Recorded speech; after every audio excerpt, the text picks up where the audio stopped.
Turkey's gearing to open up its largest overseas military base in the African country of Somalia. But it might not get a warm welcome there from some of the other nations who have already got a presence there, as Nadira Tudor explains. The Horn of Africa has seen a surge in foreign military bases. China has agreed to open its first there, and it's capturing the imagination of film directors on the big screen. You know, they say violence never solves anything. It sure is fun.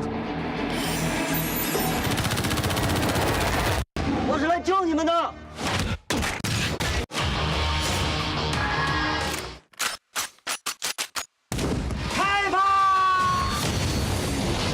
One hotspot is Djibouti. It's currently housing Americans, Japanese and French troops, but it's not the only country welcoming foreign militaries. Turkey is due to open its largest overseas military base in Somalia.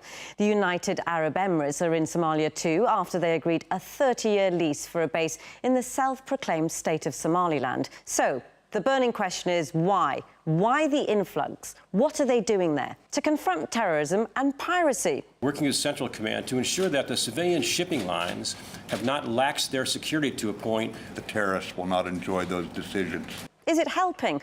Well, the problem still remains. A Paris-style attack, this coordinated attack underway in the Somali capital of Mogadishu. There have in the last month been 4 or 5, maybe 6 piracy attacks here in the region. A military spokesperson says a U.S. service member has been killed in Somalia for the first time. New bloodshed in Somalia, a car bomb exploding near a police station. A recent example saw a luxury cruise ship order holidaymakers to switch off lights and refrain from playing music for 10 days due to the threat of pirates in the region. So, the question is, why such a significant increase in military presence? Well, trying to answer some of that, Africa Affairs expert Aya Johnson believes the world powers are turning the continent into the latest theatre of military confrontation.